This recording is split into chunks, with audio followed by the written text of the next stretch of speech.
Alors le but de ce talk, en fait, c'est juste de répondre à... Tout le monde m'entend, c'est bon? Vous voyez à peu près bien, parfait. En fait, plus qu'une interrogation, en fait, une forme de frustration qu'on avait chez Fewlines, qui était d'entendre énormément de personnes attaquer Elixir comme la suite logique de Ruby. Quelque chose qui s'inscrivait naturellement dans une évolution et qu'Elixir, somme toute, représentait une évolution naturelle pour tout développeur de Ruby. Alors avant ça, je vais juste faire un tout petit peu de pub pour notre meetup, parce que c'est que le deuxième événement, c'est très très simple à retenir, hein. Il y a un Slack, c'est plutôt calme, donc ça va, vous ne ferez pas spammer. Je vous ai mis le lien, et puis de toute façon, les slides seront disponibles sur Internet après. Et un meetup, donc pour annoncer les événements, et décider des lieux, des dates, etc.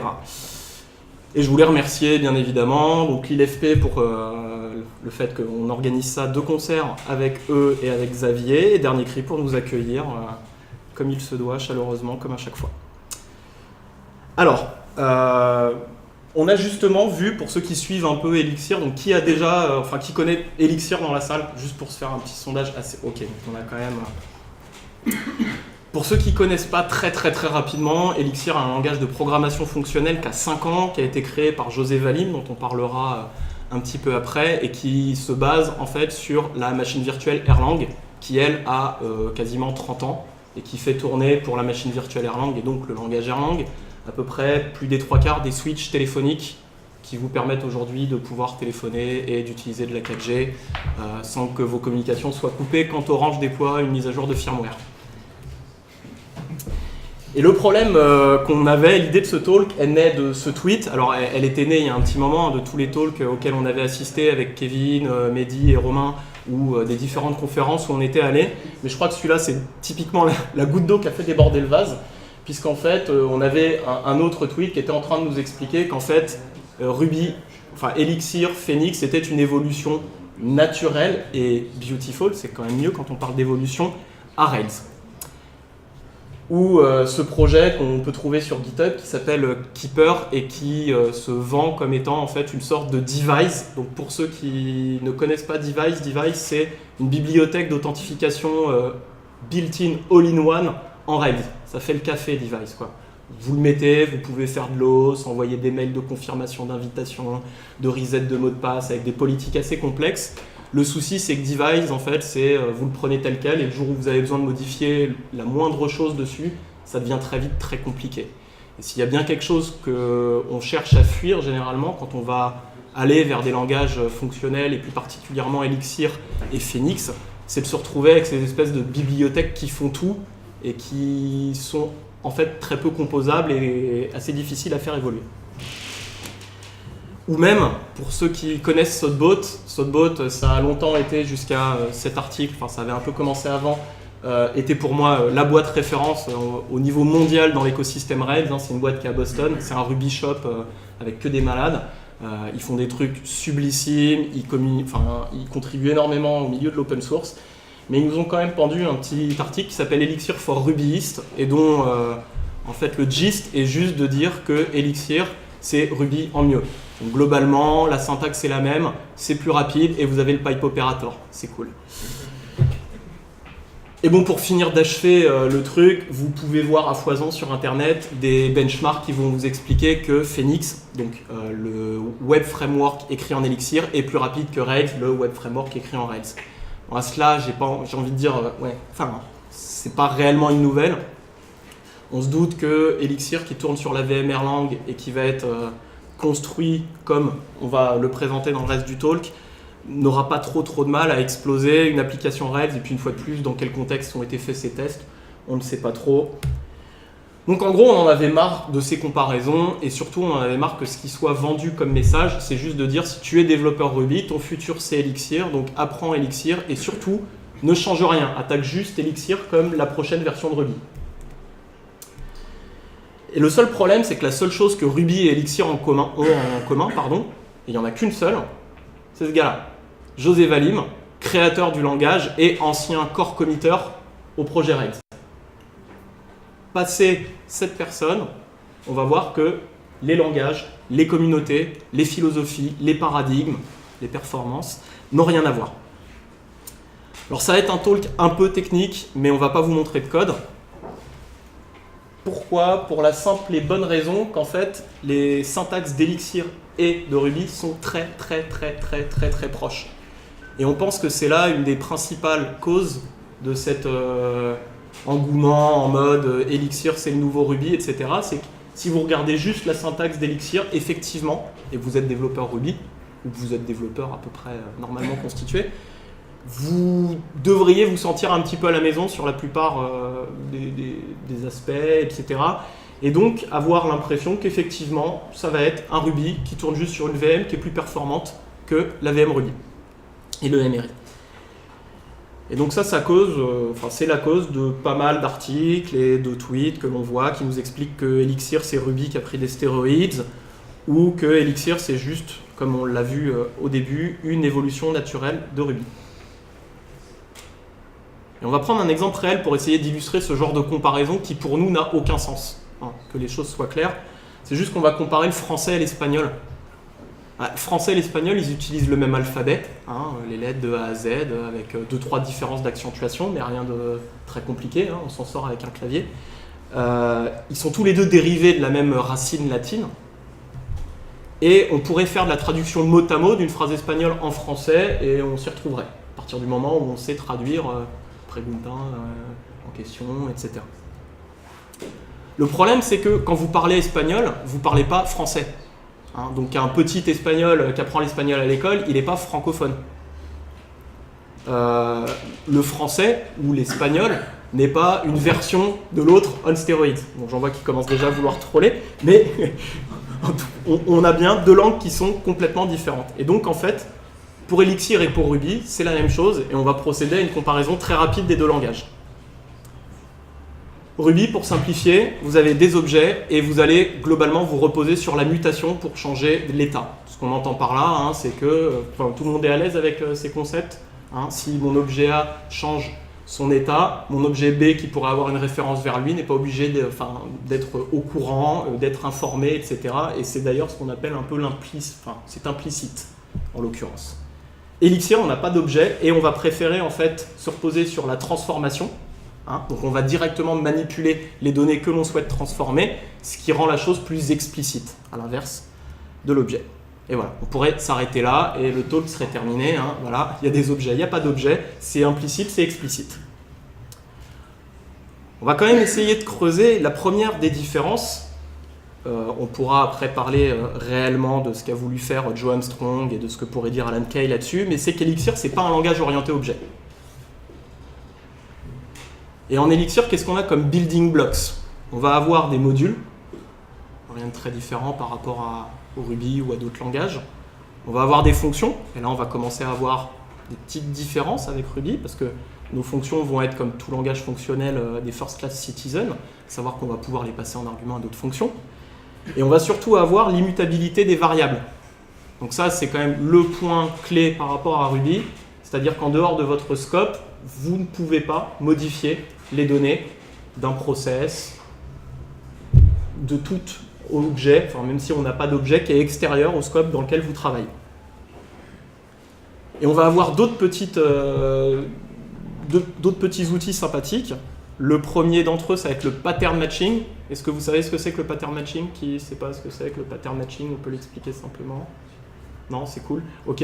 Donc le pattern matching, c'est juste que plutôt que de faire de la bête en fait assignation par exemple où tu vas dire que A est égal à 2, en pattern matching, à partir du moment où tu vas avoir par exemple une variable qui a déjà entre guillemets une valeur associée, tu vas pouvoir la comparer à une autre variable ou à une autre structure de données et par exemple comparer un array ou une liste avec une autre liste et sur des éléments en fait qui correspondent, Xavier donnera une définition bien plus scientifique que la mienne, va pouvoir tout simplement matcher un élément de la liste qui se trouve, pour moi, à ma gauche, avec celle qui se trouve à droite.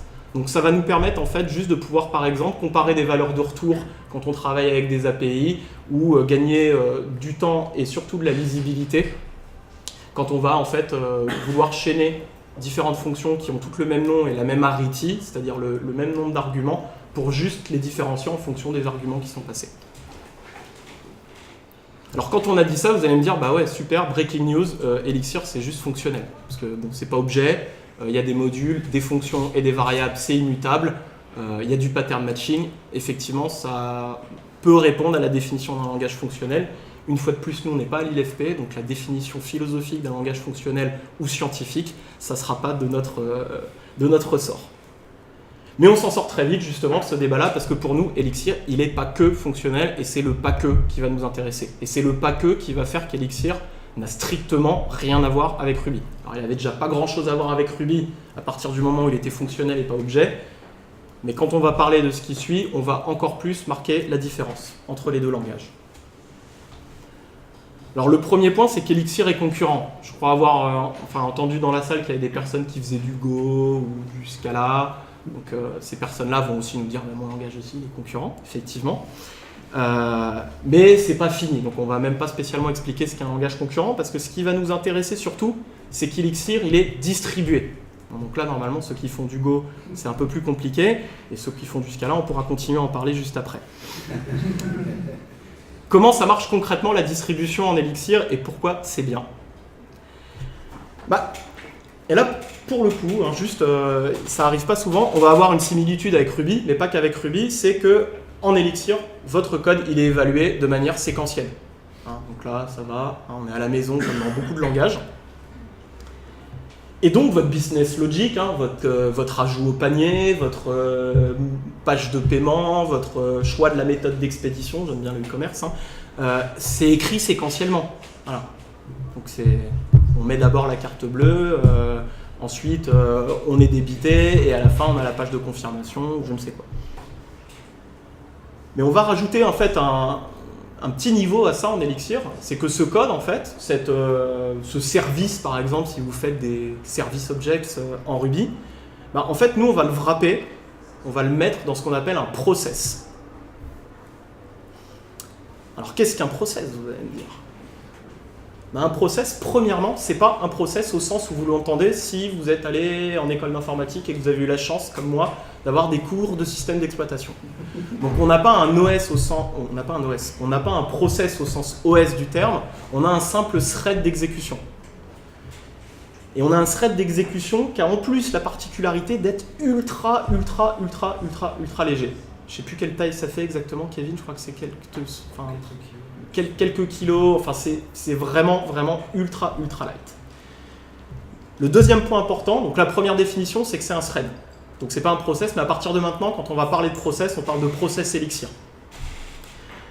Le deuxième point, c'est que les process communiquent entre eux et ne peuvent communiquer entre eux, et c'est le ne peuvent qui est aussi intéressant, qu'en envoyant et en recevant des messages. Aucune autre forme d'échange n'est autorisée et n'est possible. Le troisième point, c'est qu'ils sont complètement isolés. C'est-à-dire qu'à aucun moment, je peux aller modifier la valeur du process Kevin si moi je suis le process Thomas. Seul moyen que je peux faire, c'est de parler au process Kevin. Et ça, c'est comme dans la vie réelle, en fait. Nous, êtres humains, on est tous des process. Vous ne pouvez pas lire la donnée qui est à l'intérieur de mon cerveau. Le seul moyen que vous avez de savoir ce que je pense, ou ce que je vous dis que je pense, c'est qu'on communique par des messages. C'est le seul moyen. Et donc, en Elixir, c'est exactement pareil.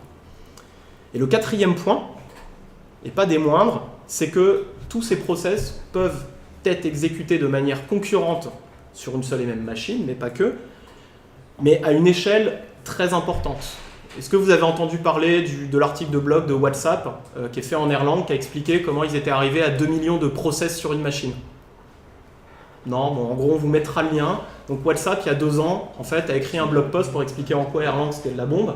Donc Erlang, c'est un des langages qui tourne sur la VM Erlang qu'Elixir exploite. Et donc sur sur un serveur qui avait, je crois, une dizaine de processeurs et 60 Go de RAM, ils ont fait communiquer 2 millions de personnes qui étaient connectées à WhatsApp, chaque personne connectée à WhatsApp ayant un process pour la représenter. Voilà. Donc, monter à 2 millions de connexions sur un serveur, c'est quand même pas mal, surtout quand on commence à parler de process isolés. Si vous essayez de faire tourner 2 millions, ne serait-ce que de threads que vous gérez manuellement avec votre langage sur une machine, c'est pas simple. Donc, et de les faire communiquer entre eux de manière complètement isolée, etc. Bon courage. Mais c'est pas fini. Chaque process, une fois de plus, chaque process Elixir est adressable, et adressé d'ailleurs. Et donc il se retrouve avec un petit PID qui lui est associé et qui nous est communiqué en fait quand on les spawn. Et ils communiquent et ils peuvent communiquer entre des nodes. Donc un node, on pourrait dire que c'est un serveur, qui sont situés n'importe où sur Internet.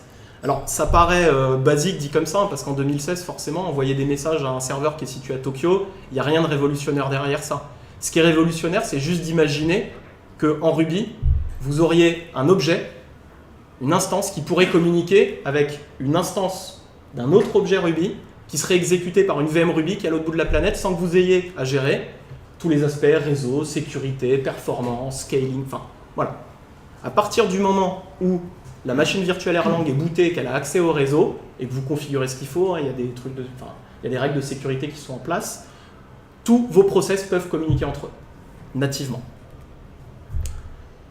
Alors c'est cool, parce que grâce à ça, ce qu'on va faire, c'est que notre business logic, notre fameux code qui permet d'ajouter un article au panier, en fait, on va l'écrire séquentiellement, mais on va l'exécuter de manière concurrente au sein d'un process.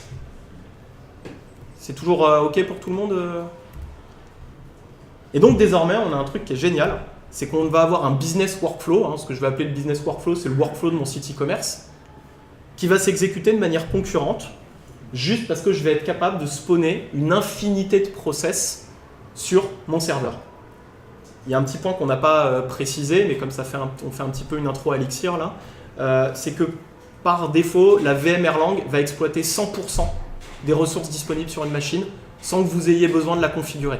Donc on n'est pas avec la JVM là où il faut tout tuner au poil de cul. Là, de base, Erlang, il prend la place qui est mise à sa disposition parce que comme en fait son environnement d'exécution le plus basique, c'est un tout petit process qui fait que quelques kilos, il en spawn autant qu'il veut et puis tant qu'il y a de la place, il en spawn. Alors comment on va gérer, parce que ça va être un point qui devient très vite délicat, les exceptions, les échecs dans ce cadre-là. Alors en Ruby, c'est pas compliqué, quand vous avez regardé comment fonctionne en gros un framework comme Rails, comment fonctionne la connexion à votre base de données PostgreSQL pour Ruby, vous le savez, c'est ni plus ni moins qu'un bon gros begin rescue des familles. Donc si la connexion à votre base de données a un problème, pas de problème, c'est catché, on est reparti comme en 40. Et alors, c'est un peu flou cette idée-là, parce que ça vise à dire, il y a un truc exceptionnel qui vient d'arriver, mais en fait on s'en fout, on va juste continuer à bosser comme ce qu'on faisait, parce qu'au final, on voit pas le problème. Et ça, si vous connaissez ce monsieur, c'est ce qu'on appelle la définition de la folie. C'est-à-dire faire la même chose à plusieurs reprises et vous attendre à un résultat différent. Alors en Elixir, on ne va pas avoir de potion magique pour gérer ça, mais ce qu'on va pouvoir faire, c'est que quand un process fail, comme ils sont concurrents, distribués, et qu'on peut en avoir des milliers, il n'impacte que lui. Parce que souvenez-vous, ils peuvent échanger que des messages, et moi, process A, je ne peux pas modifier la donnée de process B. Donc si je meurs, il n'y a que moi qui meurs. Et donc on va pouvoir un peu plus simplement contenir un peu la déflagration d'un bug. Mais surtout, et on va voir juste après, on va pouvoir définir au niveau de notre process la politique que l'on veut voir appliquée en cas de crash. Qu'est-ce que doit faire mon process s'il a un problème? Donc plutôt qu'être bêtement catché et relancé, etc., et d'ailleurs on ne sait pas trop comment, là, au moment où je crée mon process, je vais pouvoir déterminer quelle est sa politique de réinitialisation. Et ça veut dire que je vais pouvoir, si on reprend l'exemple par exemple de la base de données ou d'un serveur d'envoi d'email, etc., je vais pouvoir définir un état initial, un état normal, un état sain que mon application a normalement au démarrage. Et en cas d'échec grave que je n'aurais pas été capable de catcher, parce qu'on sait aussi gérer des exceptions normalement, je vais juste redémarrer à l'état initial. Et en fait, ça c'est quelque chose que qu'en tant que développeur, on a tous fait un jour. C'est-à-dire qu'à un moment, ça fait 3 heures que vous cherchez un bug, vous pétez un câble et vous redémarrez votre bécane. Et là, qu'est-ce qui se passe quand vous redémarrez votre bécane et que vous relancez? Il n'y a rien qu'à changer, elle a redémarré la machine. Et que vous relancez le truc, ça marche. Ça, c'est l'illustration de ce qu'on fait avec un process Elixir, c'est-à-dire qu'on va le redémarrer et on va revenir dans un état initial, donc normal, censé être fonctionnel, en cas d'échec. Alors le souci, c'est que si on fait tout ça, tout ce que je viens de décrire, et qu'on écrit tout le code qui est nécessaire à spawner des process, à faire en sorte qu'ils communiquent entre eux, à gérer les exceptions, les cas d'échec, la politique qu'on doit appliquer à partir du moment où il y a un problème, etc., ça va faire énormément de code. Et si je dois écrire tout ce code à chaque fois que j'écris un process, je vais avoir des milliers de lignes dans chaque process, ça va pas être très très cool. Et donc là arrive OTP, Open Telecom Platform, qui est en fait un set d'outils, une bibliothèque, qui vient enrichir le fonctionnement de la machine, l'écosystème de la machine virtuelle Erlang. Donc à partir de maintenant, on va parler de BIM. BIM, c'est la machine virtuelle Erlang, et d'OTP, qui est donc un peu un super set d'outils qui vient enrichir le fonctionnement de la VM Erlang. Donc la VM Erlang va nous donner les fondations de la distribution de la concurrence, et OTP va nous donner les outils pour pouvoir, je vulgarise, mais facilement, simplement, écrire du code qui peut exploiter la richesse et la force de la machine virtuelle Erlang. Très rapidement, qu'est-ce que ça nous donne OTP? OTP, ça nous donne un pattern qui est Gen Server. Gen Server, ça ne veut pas dire Generate Server, c'est pour ça qu'on a précisé entre parenthèses, ça veut dire Generic Server. C'est en gros le pattern de process classique que vous allez pouvoir utiliser. On va avoir des tas d'autres patterns qui sont dérivés de Gen Server, mais le plus important et le seul qui a vraiment besoin de connaître, c'est Gen Server. Et donc Gen Server, ça va donc imprimer le comportement de notre process et ça va nous donner des outils pour pouvoir stocker notre état, notre donnée, et définir les méthodes qui vont permettre de le manipuler, les messages qui vont être échangés avec d'autres process pour travailler avec. Ça va nous donner en deuxième ce qu'on appelle un supervision tree, et donc ça va être, en bon français, un arbre de supervision, c'était très compliqué à traduire, qui va organiser le cycle de vie de tous nos process. Et quand tout à l'heure je parlais un peu de stratégie en cas d'échec avec un process Elixir, là vous allez pouvoir dire, si j'ai un de mes process qui meurt, et que c'est un parmi n, et qui sont un peu tous liés parce qu'ils échangent entre eux, etc., qu'est-ce que je fais? Est-ce que je restart les n process? Est-ce que je ne restarte que ce process? Est-ce que je le laisse crever et que je ne le restarte pas? Est-ce que s'il avait des enfants lui-même parce qu'il supervisait d'autres process, je tue aussi ses enfants? Donc vous allez avoir différentes stratégies, c'est un tout petit atome, comme un symbole Ruby, vous définissez sa politique et ça va fonctionner. Donc avec OTP, on va pouvoir mettre en place des logiques de supervision. Puis on va avoir surtout des outils de persistance, donc globalement des bases de données key value, Redis, like, qui vont soit vivre en RAM sur un node, soit vivre en RAM et être persistées sur le disque, toujours sur un node, donc là c'est le cas de ETS et de ETS, soit dans le cas de Mnesia, vous aviez à faire un super article sur le blog de Dernier Cri à ce sujet-là, vous allez en gros avoir le comportement de ETS, DETS, mais distribué à travers tous vos nodes. Donc vous allez avoir embedded, j'ai envie de dire gratuitement, sans aucune config, sans rien avoir à télécharger, configurer, superviser, un super cluster Redis, je vulgarise une fois de plus, mais globalement c'est ça, complètement natif et connecté entre guillemets avec la VM Erlang, avec lequel vous allez pouvoir parler directement en Elixir et dans lequel vous pouvez, alors là c'est juste qu'on a lu dans la doc, on n'a encore jamais testé, donc Xavier tu nous arrêtes si on dit des conneries, mais stocker des structs Elixir. Donc ça c'est quand même plutôt super cool. Des structs Erlang. Oui, enfin, voilà, mais comme c'est l'île Elixir, c'est des structs Elixir. Mais donc aussi des structs Erlang. Et en fait, si on en revient au début du talk, où on disait Elixir, enfin c'est pas juste Ruby 3, c'est qu'aujourd'hui on voit énormément de personnes qui font de l'Elixir depuis des mois, enfin des semaines voire des mois, et qui n'ont jamais touché à Gen Server, qui n'ont jamais touché à ETS, DETS, qui n'ont jamais vu ou mis en place de supervision tree, qui n'ont jamais stocké, persisté quoi que ce soit en tant que data dans autre chose qu'une base de données relationnelle. Et donc pour nous, si vous faites de l'Elixir et que vous n'utilisez pas OTP, c'est qu'il y a un problème en gros.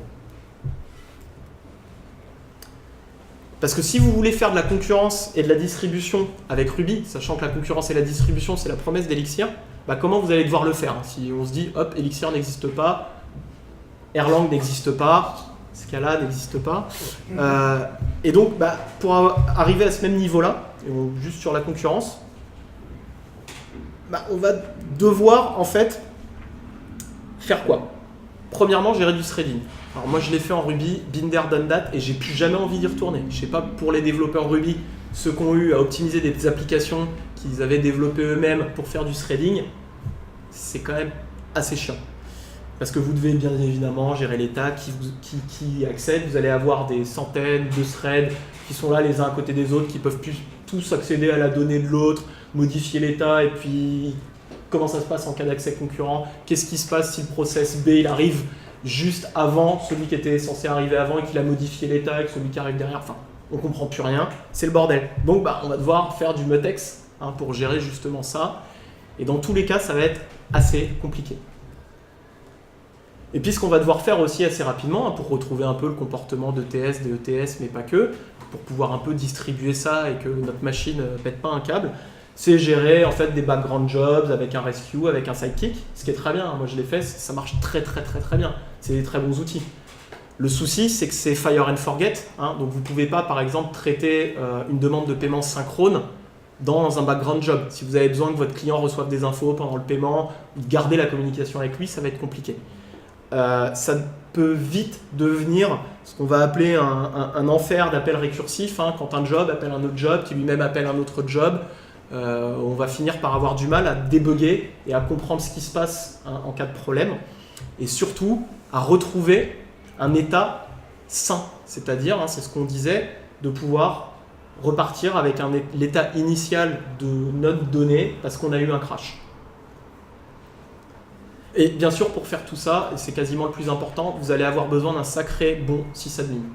Parce que Ruby, de base, la couche réseau, c'est pas trop où elle est, quoi.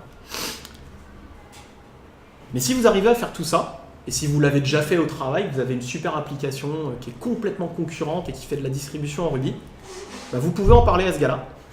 C'est juste Mats, qui est le créateur de Ruby, parce que en gros, ça, c'est juste la timeline de Ruby 3.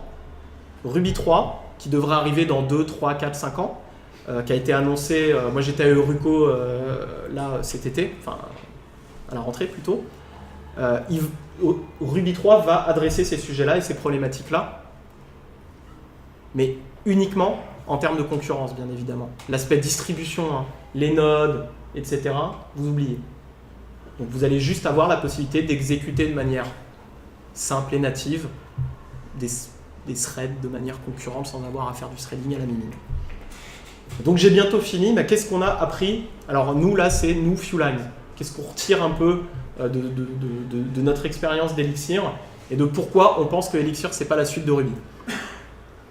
C'est que premièrement, pour architecturer, on aime bien faire des belles applications, se prendre la tête sur les bons design patterns, faire quelque chose de solide, de bien documenté et qui puisse évoluer dans le temps. Il faut arrêter de réfléchir en termes de ce qu'on a appelé de la data hiérarchie. Alors si on vient de l'objet, c'est de la hiérarchie d'objets, c'est qu'est-ce qui est dry, qu'est-ce qui est SRP, comment est-ce que mon objet, je suis sûr qu'il est bien générique, etc. Ça, c'est pas suffisant. Et c'est même en fait quasiment pas nécessaire, parce que si vous êtes développeur depuis plusieurs années, ça c'est quelque chose que vous faites normalement, je l'espère, assez naturellement, de vous poser ces questions-là et donc d'avoir les réponses.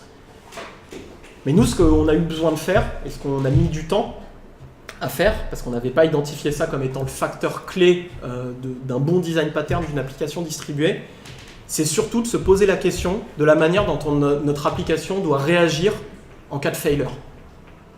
Comment est-ce qu'on porte au niveau d'un process quand on le crée, au-delà même de dire comment je découpe mon process, c'est comment est-ce que tu te comportes si tu crashes, et comment est-ce que je vais stocker la donnée de ton état. Je vais prendre un exemple très simple. Nous, on a fait pour un de nos clients un wizard de création de compte qui se fait en 4 étapes. Donc vous devez donner votre adresse email, choisir votre véhicule, ajouter votre CB. Et puis comme c'est les marketeurs, ils veulent plein d'étapes, il faut que ce soit découpé, il faut pouvoir revenir en arrière, mais se souvenir, etc. Et donc ça c'est génial. Et comment je l'aurais fait si je l'avais fait en Ruby on Rails à l'époque? Tiens, je t'aurais foutu tout ça, persister dans la DB, une bonne grosse state machine des familles, et puis voilà quoi. C'était dans tous les cas, pour l'avoir déjà fait, un peu la merde. Typiquement, désormais, nous, un wizard de création de compte, pour un client qui est en instance de création de compte dans un wizard, on a quoi? Si vous avez suivi, un process. Et ce process, il stocke son état dans la RAM. Parce que la question qu'on s'est posée au moment où on l'a design, c'est qu'on a dit, qu'est-ce qui se passe si notre process, notre client, il perd sa data de son wizard de création de compte? Concrètement, ça veut dire que le serveur a crashé. C'est pas grave, il reviendra à un état initial. On va le retrouver, on retrouvera ces informations basiques qui étaient en base de données. Tout le reste des informations qu'il avait commencé à remplir, dans le cas d'un crash, c'est pas grave, on les perd. C'est une décision qu'on a prise. On a répondu à cette première partie de la question. Et à la deuxième, de où stocker l'état dans ce cas-là, dans ETS, à savoir dans une base de données clé-valeur qui est en mémoire, donc très performante.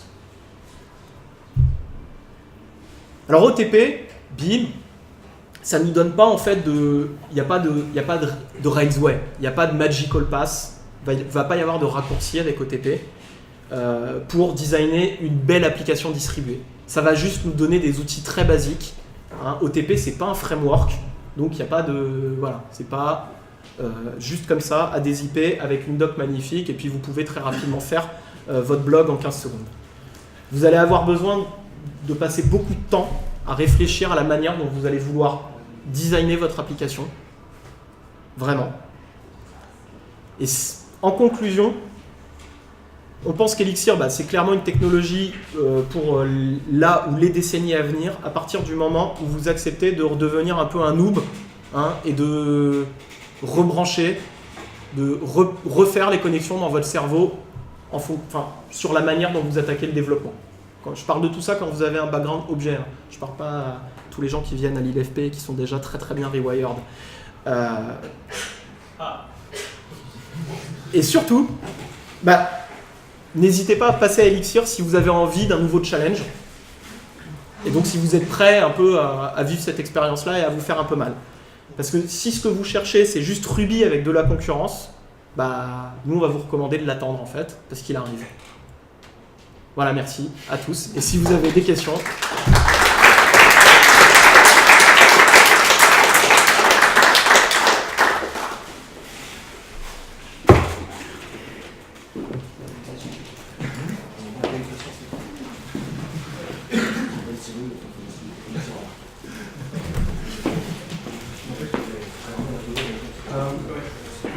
Parle bien dedans, je sais pas si... Depuis que tu utilises Elixir, depuis que vous utilisez Elixir, est-ce que, d'une part, ça a changé la façon dont tu penses les programmes? Je pense que tu as répondu un petit peu à la question.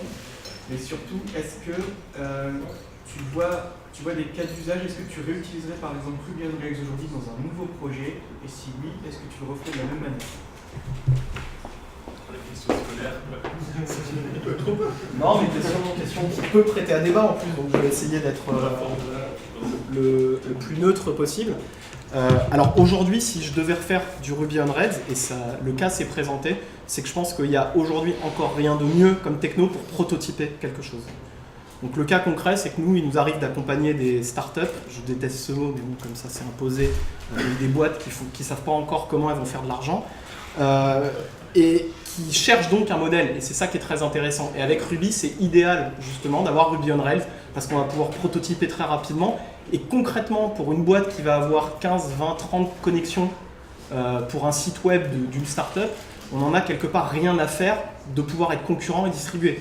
Parce que la problématique de comment on va scale, pour pouvoir scale, il faudrait déjà qu'il y ait des mecs pour que le business scale. Donc moi, je continuerai à attaquer et à recommander Ruby on Rails comme très bonne technologie de prototyping, de bootstrapping, pour tester très rapidement ces idées. Et après, la deuxième partie de ta question sur la manière dont que ça a changé chez nous dans notre approche du développement, est-ce qu'il y a des patterns qu'on réutiliserait de Ruby? Ouais, est-ce qu'il y a des patterns que tu réutiliserais d'Elixir et que tu mettrais dans Ruby? Honnêtement, j'en vois pas spécialement.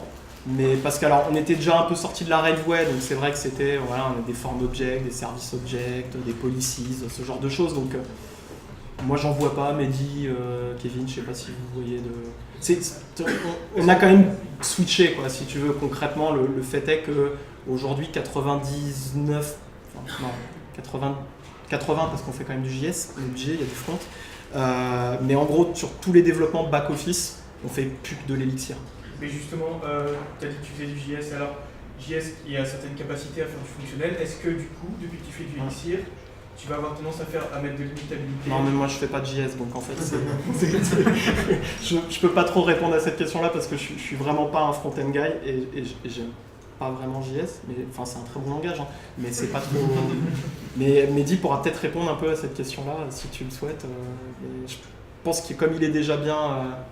in the Redux pattern, je suis pas persuadé qu'il y ait beaucoup de choses qui réutilisent venant d'Elixir.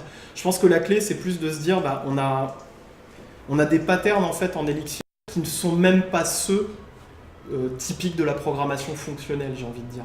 Parce que notre problématique, c'est plus la manière dont on fait de la distribution, concrètement, que de faire du code purement fonctionnel. Déjà parce qu'on va avoir un langage qui est assez haut niveau par rapport à d'autres langages fonctionnels, et qu'il y a des choses comme, franchement, enfin, les monades, etc., avec lesquelles nous on ne travaille pas. Je veux dire, pour le délire, je ne sais plus qui fait de la scale là, comme ça le soir quand il s'embête. Voilà, comme moi, on a tous des occupations qui sont les nôtres.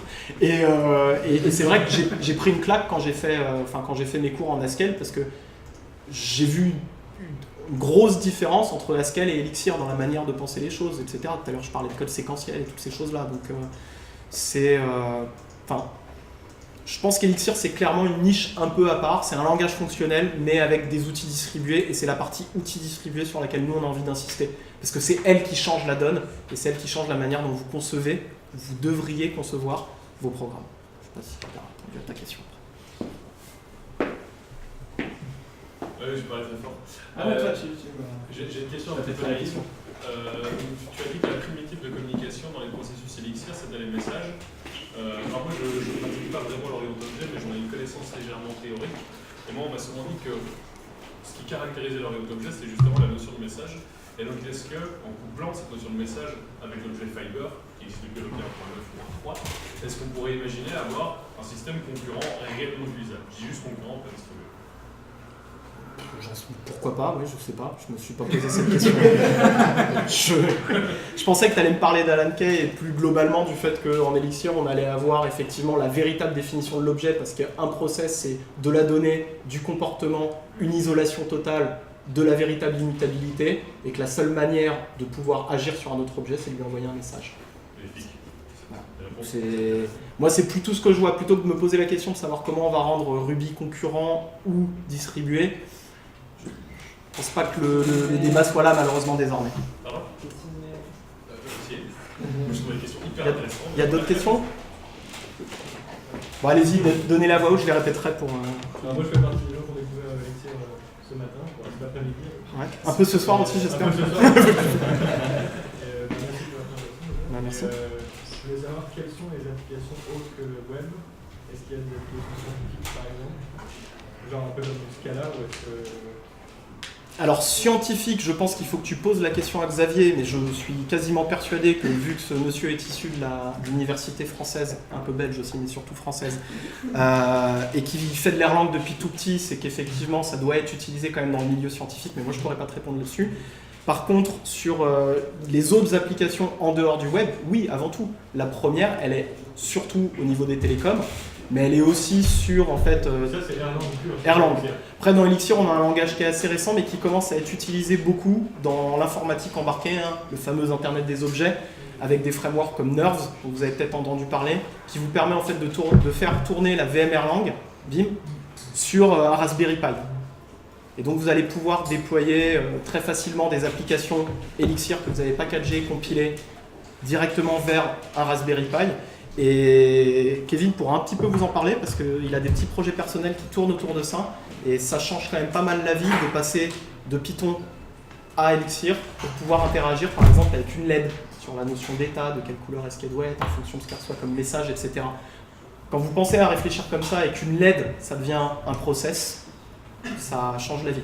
Donc ça c'est une des applications d'Elixir en dehors du web.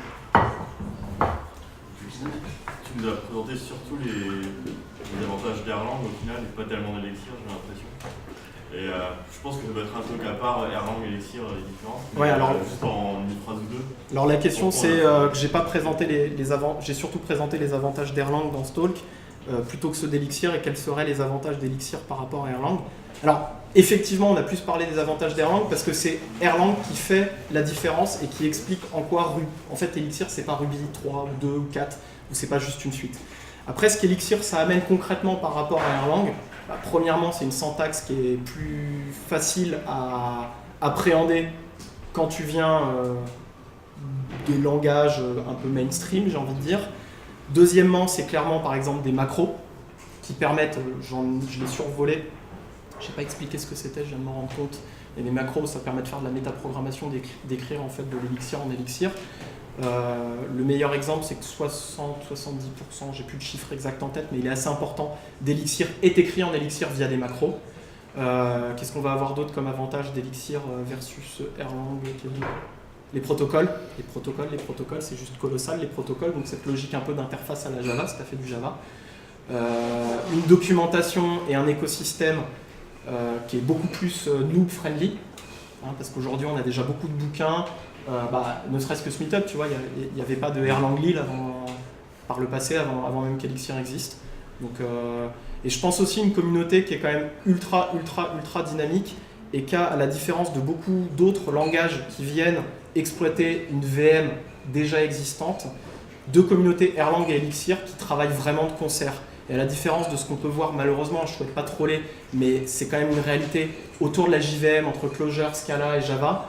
On a aujourd'hui Joe Armstrong, créateur d'Erlang, et donc de sa VM, d'OTP, etc., qui a une réaction en mode « that's good shit » quand Elixir est sorti, et désormais, en fait, on a les core committers de Erlang qui passent plus de temps à améliorer les performances de la VM et résoudre des bugs qui sont vraiment liés, entre guillemets, à cette logique de concurrence et de distribution, plutôt que de venir enrichir le langage Erlang en lui-même, une forme, tu vois, un peu d'acceptation du fait que sur tout ce qui va être d'assez haut niveau et du langage, le flambeau était désormais un peu plus passé du côté d'Elixir, mais en tous les cas, les deux communautés fonctionnent ensemble. Et pour moi, c'est un des gros points. Ce que je peux de dire, c'est d'habitude, la syntaxe s'en fiche. Mais Erlang, c'est un des rares cas de figure où la syntaxe était vraiment problématique, dans beaucoup de cas, notamment les lambdas récursifs. Et Elixir, parce qu'il s'inspire du travail de Raya, qui est un langage qui ressemblait à Elixir, mais qui est allé avant, à solutionner. Et donc Elixir, vraiment, solutionner la syntaxe, ça ne paraît rien du tout. Et dans beaucoup de cas, ça n'a aucun intérêt. Mais dans le cas d'Elixir, c'est un des seuls cas que je connais en industrie de l'informatique où ça a vraiment du sens. Et donc, rien que l'amélioration syntaxique, c'est vraiment quelque chose de génial. Parce que c'est pas juste une question de goût, ça résout vraiment des problèmes. Et je pense que c'est aussi son pire ennemi et le plus gros danger. Enfin, c'était tout le sens de notre talk de ce soir. Ouais. Les langages objets, ils ont apporté toute une méthode pour créer des applications, avoir des design patterns, tout ça. Aujourd'hui, est-ce qu'on retrouve une méthodologie pour Elixir, pour créer des bonnes applications, ou est-ce qu'il faut faire tout à chaque fois par projet? Moi, je pense à mon état là, et comment je fais? Alors, la question c'est, est-ce qu'on a en gros des designs, les langages objets ont amené énormément de design patterns et de best practices sur la manière dont on devait attaquer le développement d'une application. Est-ce qu'on va retrouver les mêmes choses avec Elixir, avec des design patterns et ce genre de choses? C'est bien ça? C'est juste le recording. Alors, malheureusement, j'ai envie de dire pas vraiment. Nous, en tous les cas, c'est le problème qu'on a eu. C'est que justement, très honnêtement, on s'est mis à faire de l'Elixir de manière sérieuse il y a un an. En se disant, ok, on avait un peu prototypé avec, testé, on était vraiment convaincus du truc, et donc il y a un an, on a dit, ok, on fait le saut, on y croit, c'est parti. Et à partir de là, on est passé par ces phases où c'est ce que j'expliquais dans le talk, fort de l'expérience qu'on avait de programmation orientée objet, nos design patterns, nos services objects, ce genre de choses, etc. On s'est dit, bon, si on architecture bien notre application, qu'elle est suffisamment modulaire, etc., composable, ça va faire une bonne app.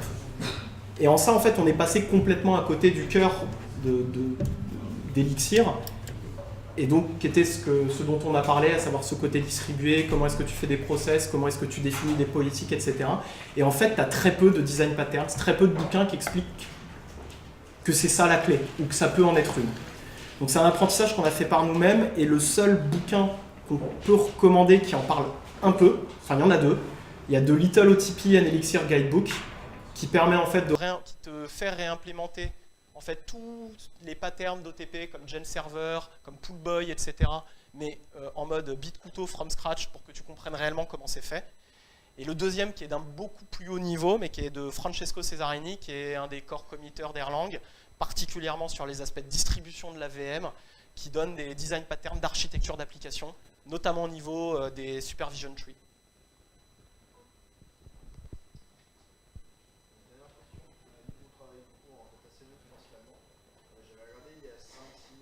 Est-ce qu'il y a une bonne interopérabilité avec certains langages, en particulier pour arriver à rendre compatible par rapport à des applications, ou est-ce qu'il faut passer par une architecture microservice sur un back-end à chaque fois pour arriver à interopérer proprement avec d'autres technos? Alors, juste pour bien comprendre la question, tu disais data science, c'est ok. Alors, nous on n'en fait pas, donc je ne sais pas après ce que tu vas mettre derrière. Après la deuxième partie de ta question, donc tu parlais plutôt de venir interopérabilité avec quoi, juste des API HTTP classiques ou ce genre de choses. Alors sur le premier point, des outils de data science, nous on n'en fait pas, il y en a peut-être, mais je ne les connais pas, ni même en termes de big data, toutes ces choses-là. C'est pas aujourd'hui des problématiques qu'on a.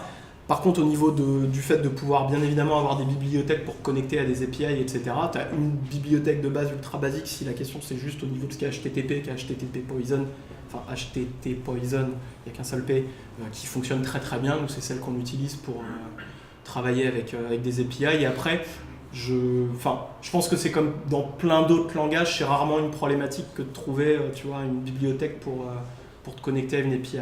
Ou après, il y a peut-être une question plus complexe derrière, mais on pourra en parler juste après, parce que je n'ai peut-être pas saisi. Est-ce que c'est un langage qui est compilé? Est-ce qu'il y a un système de type? Et est-ce qu'il permet d'apporter des garanties sur des choses avancées comme les types de messages qu'un process peut recevoir ou est-ce qu'il peut renvoyer en réponse, ce genre de choses? Oui, alors... Je pose la question parce que motivé, j'ai travaillé un peu avec Aka et au moins il y a un an, deux, c'était encore des points de peur assez majeurs. Ouais, alors Aka, le modèle acteur de Scala. Ok. Alors sur le système de type, tu vas pas l'avoir au sens où je pense que tu aimerais l'avoir. Donc comme ça c'est réglé. Au niveau du fait de checker des messages, alors on pourrait les avoir avec Dialyzer qui va nous permettre effectivement de rajouter vraiment du typage fort.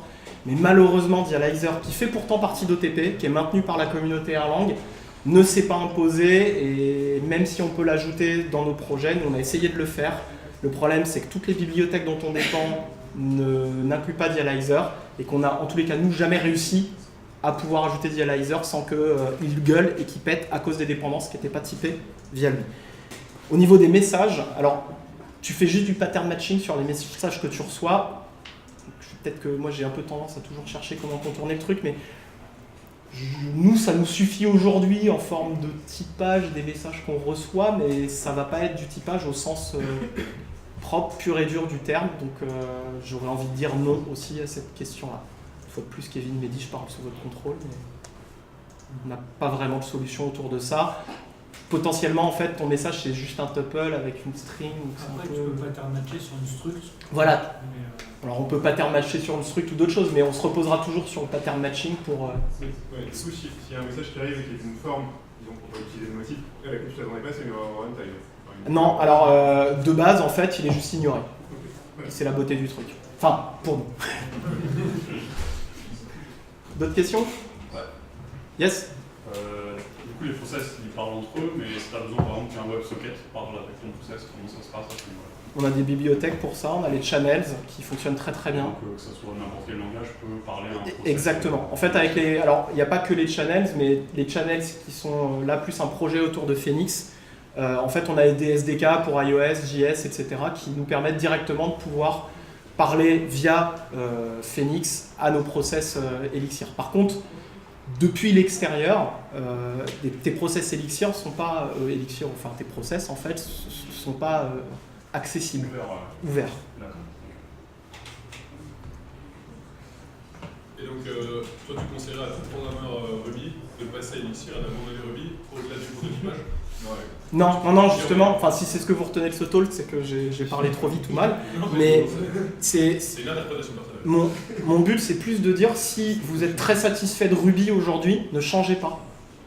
Nous, on est passé à Elixir parce qu'on avait des problèmes avec Ruby. On avait des problèmes à cause de la mutabilité, de la scalabilité, des problématiques de distribution qu'on n'arrivait pas à résoudre.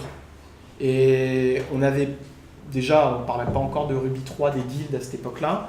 Je pense qu'il y avait aussi un intérêt personnel pour découvrir des nouvelles choses et puis se faire un peu mal au cerveau pour apprendre un truc qui change de ce qu'on voit habituellement. Mais je recommanderais à des développeurs Ruby ou d'autres langages de se mettre à Elixir s'ils ont envie de travailler avec un langage distribué et de voir un peu ce que ça peut apporter. Mais il n'y a pas de guerre de paroisse, je pense que c'est pas lié à Ruby particulièrement. Dernière question. On a le temps pour faire une dernière question, donc si vous en avez une, n'hésitez pas. Mais après, on peut aussi aller boire des bières. Pas trop non plus. on a ramené assez.